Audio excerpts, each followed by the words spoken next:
So hi friends, this is Dilbag Verma. Welcome again to Sahitya study UGC NET classes. और आज के इस वीडियो में हम जो थर्ड पार्ट है क्रोनोलॉजिकल ऑर्डर में हम जितने भी इंपॉर्टेंट टेक्स्ट थे उनको डिस्कस कर रहे थे। इससे पहले मैं 2 वीडियोस ऑलरेडी बना चुका हूं इस पे, तो अगर आपने उन वीडियोस को नहीं देखा है तो डिस्क्रिप्शन में आपको लिंक मिल जाएगा, उन वीडियोज़ को भी आप देख लेना। और अगर आप हमारे चैनल पर पहली बार आए हैं तो प्लीज़ चैनल को सब्सक्राइब कर लेना, बेल आइकन को भी प्रेस कर लेना, ताकि आने वाली हर एक वीडियो की नोटिफिकेशन आपको मिलती रहे। आने वाली वीडियो में मैं आपको बाइबल की जो फेमस ट्रांसलेशन है, इलियड और ओडिसी की जो फेमस ट्रांसलेशन है, उनको भी मैं डिस्कस करूंगा, क्योंकि वहां से भी पेपर में क्वेश्चन आते रहते हैं। पिछली बार भी यहां से एक क्वेश्चन आया था कि जो होमर की फर्स्ट ट्रांसलेशन है वो किसने की थी। इन सारी चीज़ों के बारे में हम आने वाली वीडियो में डिस्कस करेंगे। तो आज की इस वीडियो में हम जो थर्ड पार्ट है उसको शुरू करते हैं। पहले हम रोमांटिक एज तक डिस्कस कर चुके हैं, 1798 तक।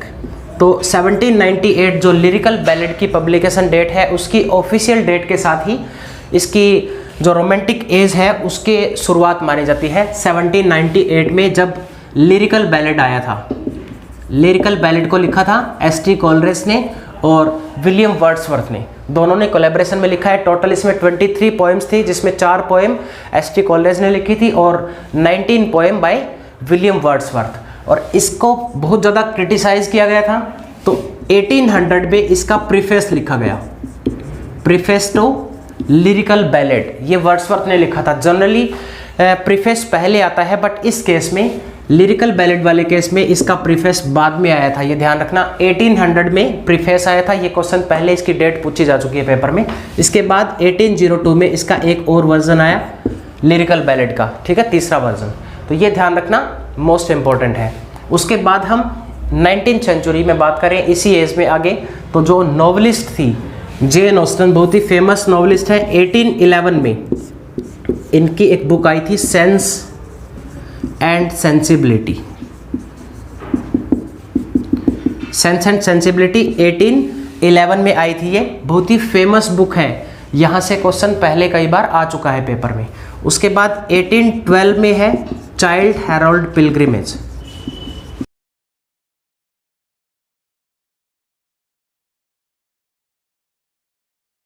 यहाँ से चाइल्ड हेरोल्ड पिलग्रिमेज से बायरोमेनिया वाला कॉन्सेप्ट आता है, ठीक है। उसके बाद 1813 में जेन ऑस्टन की एक और बुक है बहुत ही फेमस। एक तो इसमें क्वीन मैप है पीबी शैले का, क्वीन मैप पीबी शैले, और एक है प्राइड एंड प्रेजुडिस।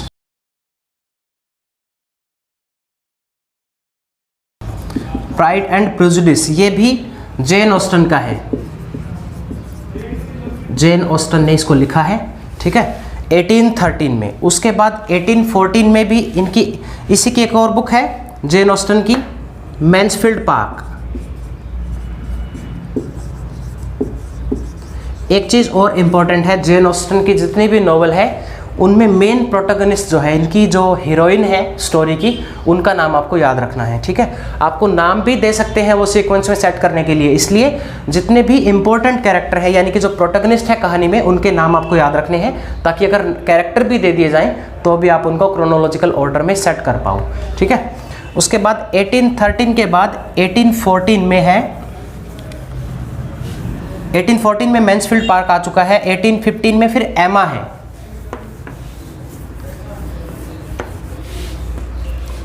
1815 में है एमा, ये भी जेन ऑस्टन का है। उसके बाद 1817 में है, 1817 में एक बहुत ही फेमस बुक आई थी, और ये जो बुक है ये क्रिटिसिज्म पॉइंट ऑफ व्यू से मोस्ट इंपॉर्टेंट है, क्वेश्चन यहाँ से आते रहते हैं। और ये बुक है Biography Literaria, Biographia Literaria, Biography Literaria S T. Coleridge का है। एस.टी. कोलरेज जो है वो क्रिटिसिज्म पॉइंट ऑफ व्यू से विलियम वर्ड्सवर्थ से ज़्यादा इंपॉर्टेंट है, इसलिए बायोग्राफी लिटरेरिया आपको पढ़ना है, बहुत ही इंपॉर्टेंट है ये बुक बायोग्राफी लिटरेरिया। 1818 में फिर जेन ऑस्टन की बुक आई नॉर्थंगर एबे,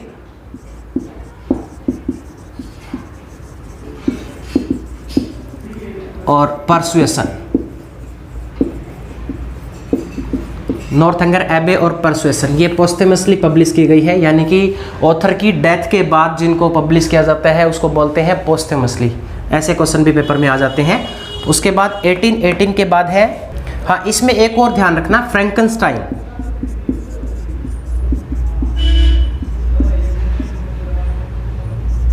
फ्रैंकनस्टाइन एक बुक है मैरी शैली की। मैरी शैली का ये गोथिक फिक्शन है, बहुत ही फेमस है ये भी। 1818 में आया था ये। उसके बाद 1819 डॉन जुआन, डॉन जुआन भी इसको बोलते हैं, प्रोनाउंसिएशन इसकी, इसको लिखा है बायरन ने, लॉर्ड बायरन का है। ये भी काफ़ी ज़्यादा पॉपुलर है। देन उसके बाद 1820 में प्रोमेथियस अनबाउंड,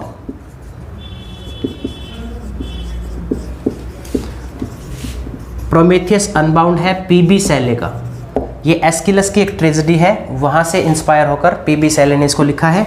और 1821 में पीबी शैले की एक और बुक है defence of poetry, defence of poetry. यहाँ पे इसको याद रखना, 1821 में इसको लिखा गया था, बट पोस्टुमसली इसको 1840 में पब्लिश किया गया था, ऑथर की डेथ के बाद। ठीक है, 1840 में इसको पब्लिश किया गया था। ठीक है, 1820 तक इतना याद रखना। उसके बाद 1821 में एक बुक और है अडोनियस, पीबी शैले की है वो भी। जॉन कीट्स की डेथ पे एलिजी लिखी गई है 1821 में, अडोनियस। अडोनियस में जॉन कीट्स की डेथ पे मौन किया है पीबी शैले ने, और इसमें कुछ फेमस जो क्रिटिक हैं उनको क्रिटिसाइज भी किया है। ठीक है, क्योंकि पीबी शैले का मानना था कि जॉन कीट्स की इमैच्योर डेथ का रीज़न यही है कि उसको बहुत ज़्यादा क्रिटिसाइज किया गया था। क्वार्टरली रिव्यू और एक रिव्यू और था, एक मैगजीन और थी, जिन्होंने काफ़ी ज़्यादा इसको क्रिटिसाइज किया जॉन कीट्स को। ठीक है, यहाँ पे इसके बारे में बात की है अडोनियस में पीबी शैले ने। देन विलियम हैजलिट का आया 1821 में है ये भी, टेबल टॉक। ये विलियम हैजलिट का है, एक ऐसे का कलेक्शन है। इसमें से एक ऐसे का नाम है इंडियन जगलर्स, ये पेपर में पूछा जा चुका है, इंडियन जगलर्स को किसने लिखा है। उसके बाद 1825 में हैजलिट का, विलियम हैजलिट का एक और वर्क है the spirit of the age, the spirit of the age, इसको लिखा है 1825 में। देन 1836 से 7, यहाँ से चार्ल्स डिकेंस का शुरू होता है। Charles Dickens most important writer है। जितने भी इंपॉर्टेंट वर्क हैं चार्ल्स डिकेंस के, सबके कैरेक्टर अच्छे से पढ़ने हैं और डेट भी अच्छे से करनी है। तो इसकी जो पहली नॉवल थी पिकविक पेपर, जो भी फेमस राइटर होता है उसकी पहली, अगर आप सारी डेट याद नहीं कर सकते हो तो जो पहली जो बुक है उसकी डेट और लास्ट वाली डेट आप याद रखना, जिससे आपको एस्टिमेट हो जाएगा। अगर पेपर में मान लो पिकविक पेपर दे रखा है तो सबसे पहले मिलेगा, हो सकता है लास्ट वाली नॉवल भी मिले तो सबसे लास्ट वाली मिलेगी, तो दो मिल जाएगी, तो आप उसको सीक्वेंस में सेट कर सकते हो आराम से। ठीक है, उसके बाद 1838 में 1837 में ओलिवर ट्विस्ट, हाँ ओलिवर ट्विस्ट भी चार्ल्स डिकेंस की बुक है। और एक थॉमस कार्लाइल का बहुत ही फेमस वर्क है the French revolution, the French revolution भी 1837 में आया था। उसके बाद 1837 से 38 निकोलस निकल्बी,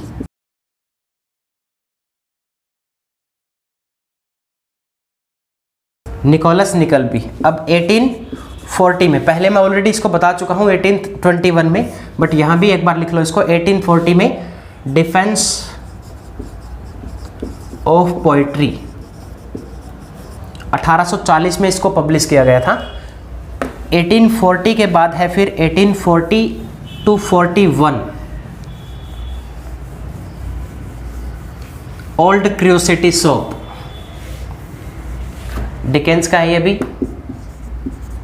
1840 से 41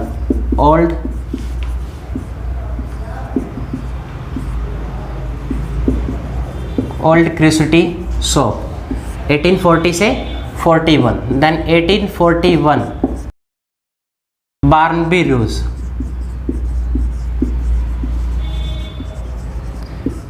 रोज, उसके बाद 1840 में है क्रिसमस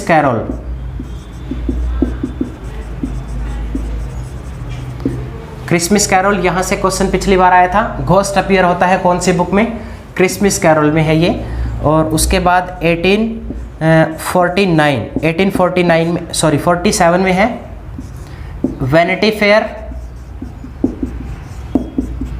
वैनिटी फेयर को लिखा है विलियम मैकपिस थैकरे ने। इस डेट में 3 बुक है मोस्ट इंपॉर्टेंट, दूसरी है एमिली ब्रंटे का Wuthering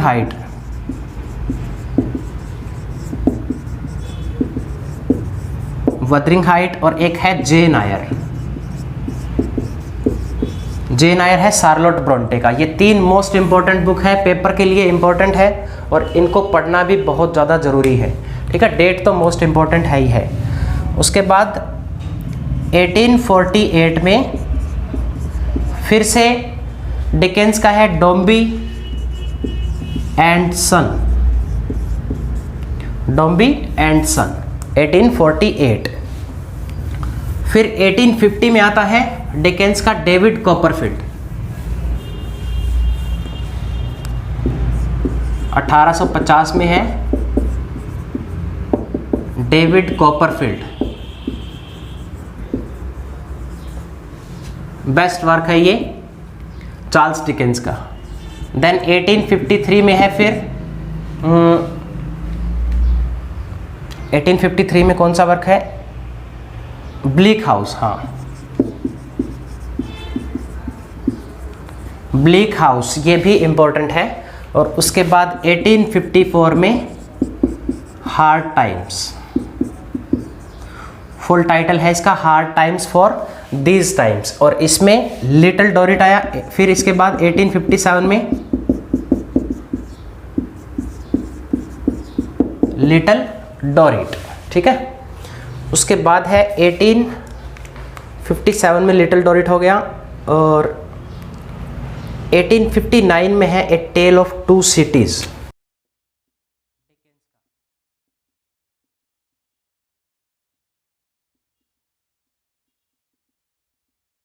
A tale of two cities. और 1859 में एक बुक और है ओरिजिन ऑफ स्पीसीज,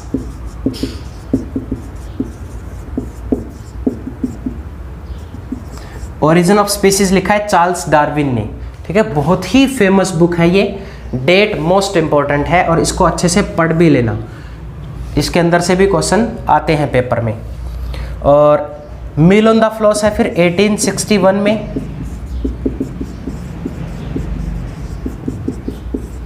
ये जॉर्ज इलियट का है। जॉर्ज इलियट जो पेन नेम है मैरियन इवांस का, ठीक है, ये वुमेन राइटर है।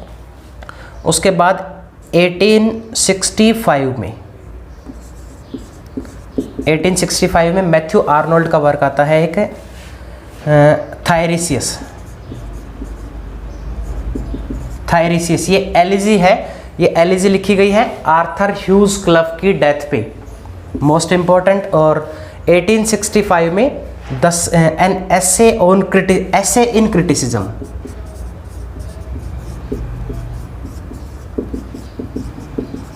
ऐसे इन क्रिटिसिज्म भी मैथ्यू आर्नोल्ड का है, ये दोनों इंपॉर्टेंट है इनकी डेट। उसके बाद 1869 में है कल्चर एंड अनार्की, ये भी आर्नोल्ड का है।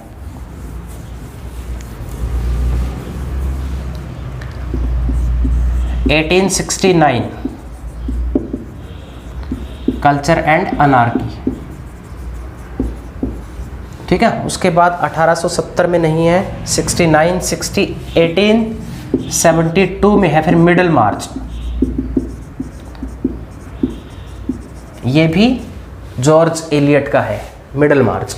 देन 1874 में है far from the madding crowd,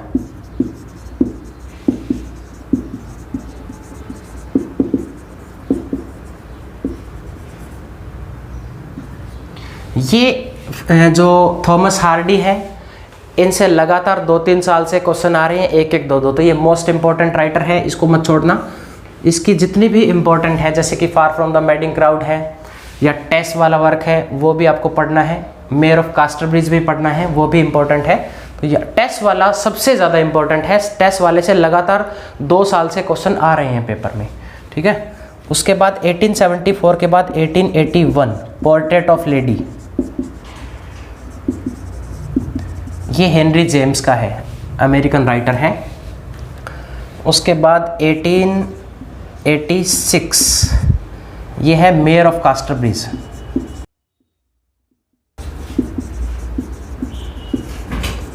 women की कंडीशन के बारे में बात की है इसमें थॉमस हार्डी ने, उस टाइम पे विक्टोरियन एज में वुमेन की क्या कंडीशन थी। 1886 के बाद 1891 में है टेस ऑफ डी आर्बीविले, और उसके बाद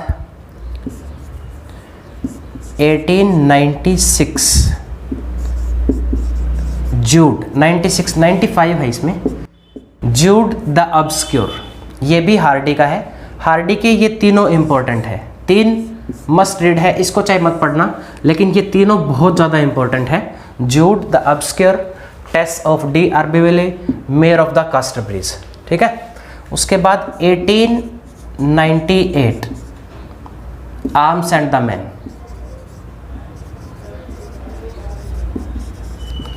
आर्म्स एंड द मैन को लिखा है जीबी शो ने, जॉर्ज बर्नार्ड शो ने।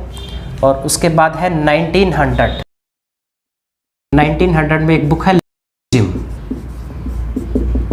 ये है जोसेफ कॉनरेड की, ये भी मोस्ट इम्पॉर्टेंट है। तो बस इतना ही कर लो आज। 19th सेंचुरीज में कंप्लीट हो जाती है, 20th सेंचुरी में, यानी कि जो पोस्ट मॉडर्न के जितने भी इम्पोर्टेंट आगे आएंगे वो हम अगली वीडियो में डिस्कस करेंगे। और एक वीडियो में जल्दी ही अपलोड करूंगा जो बाइबल की ट्रांसलेशन होगी जिसमें, और फेमस इलियड और ओडिसी यानी कि होमर की ट्रांसलेशन होगी। तो यहाँ से 100% क्वेश्चन अभी 2 साल से आ रहा है, तो आगे भी बन सकता है कि सबसे पहले किसने ट्रांसलेट किया है, फर्स्ट वुमेन कौन है जिसने होमर को ट्रांसलेट किया है या बाइबल को ट्रांसलेट किया है, इस तरह के क्वेश्चन पेपर में बन सकते हैं। तो वो अगली वीडियो में हम डिस्कस करेंगे। So stay tune, be connected, best of luck, thanks for watching this video.